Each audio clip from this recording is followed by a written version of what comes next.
What are you full of on this Christmas day?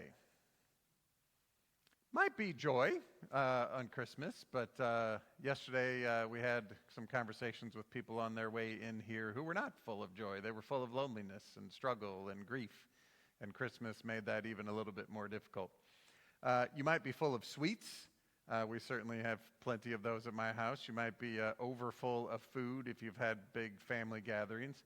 But this idea of fullness is one that we can explore all sorts of ways. Sometimes our schedules in the holidays are overfull, so they're full of busyness. But that's not just a holiday thing. We got a Christmas card from someone that said, now that I've retired, I thought I would be less busy. I'm not less busy. I'm just busy with different things, right? So the schedule is still full. We can be full of emotions. Those can be joy, but it can also be the loneliness, the grief. We can be full of anger, full of regret, full of hatred, right? There's all kinds of things like that that can fill us up. We can be full financially. I love stand-up comedy. I particularly love to listen to podcasts where comedians interview comedians to talk about their craft or other celebrities or athletes. And it's interesting, many of those conversations start out that they were not wealthy, maybe even poor and struggling, and then they drove all over the world trying to get started, and then we get to know them as it seems like an overnight success. And one of the conversations that will happen is they'll say, well, when I started to get success, somebody had been around a while said, well, the money's not going to make you happy. And if they were poor enough, they say, we'll see. I'm willing to give it a shot. We've tried the other thing. And then they say, and then I got all this money, and it turns out it doesn't make me happy. Now, there is a point, if you don't have enough to eat and you don't have good shelter, that resources can help you get to a space that's more life-giving. But their point is you can be overfull financially, and it doesn't, right, bring you any fulfillment or happiness. So you are full, but you always feel like more might be better. And this is a message we get constantly from our culture, right? If you just had more for your retirement, you'd be better off. If you had more money, you'd be better off. If you had more beauty, if you had more of this, more of that, it's all more, more, more. And the thing about all these things that we can be full of is, with the exception of joy, which we can't manufacture on our own, most of those things actually leave us feeling empty and not full. So we can be full of busyness and full of financial stuff and full of things to do and full of emotions, and most of that can actually leave us feeling empty. And then if you feel empty, it seems like the next logical step is more.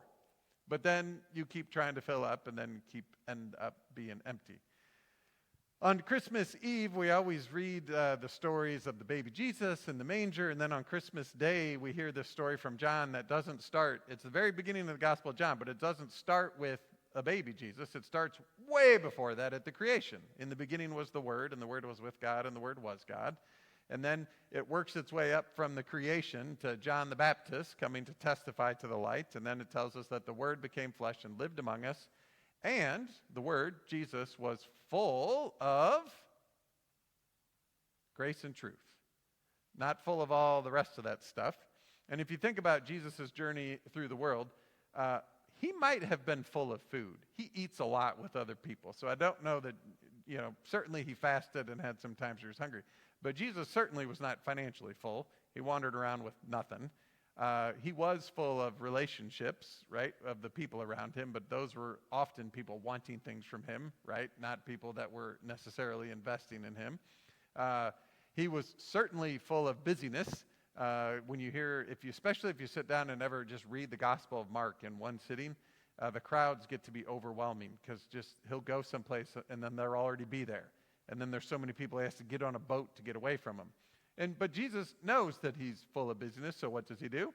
He takes time away to pray and takes quiet time by himself to refill, right? Because he's full of grace and truth, but he's also pouring that stuff out all the time. We eventually get to, Philippians tells us that Jesus emptied himself even to death on a cross. So he's full of grace and truth, but that fullness has a purpose, and the purpose is to be emptied for the sake of the world.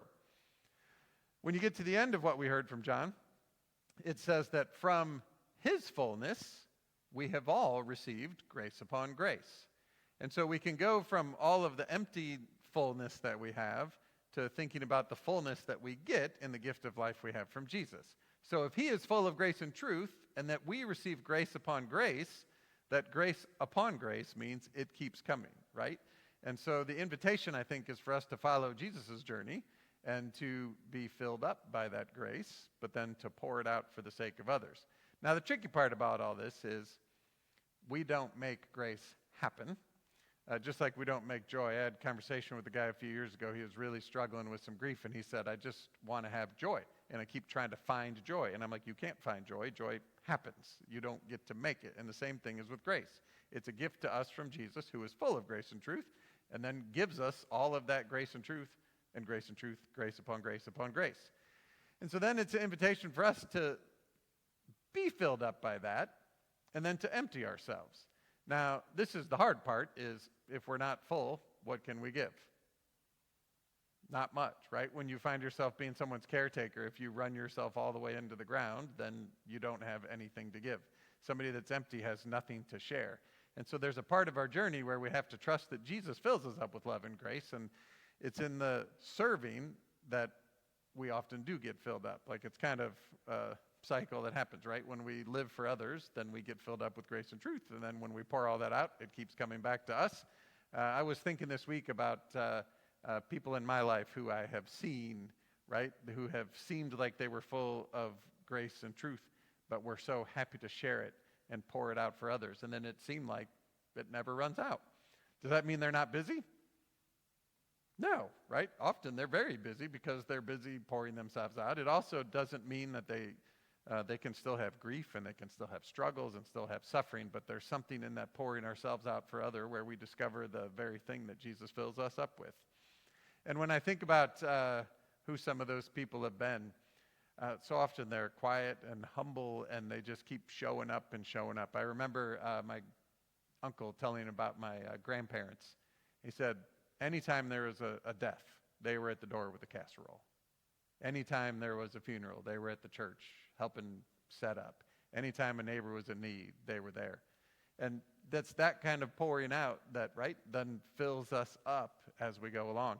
The trick is we can start to turn that into some kind of work reward system, which is not what it is, right? We don't earn grace. We don't earn peace. We don't earn truth. All of that is a gift.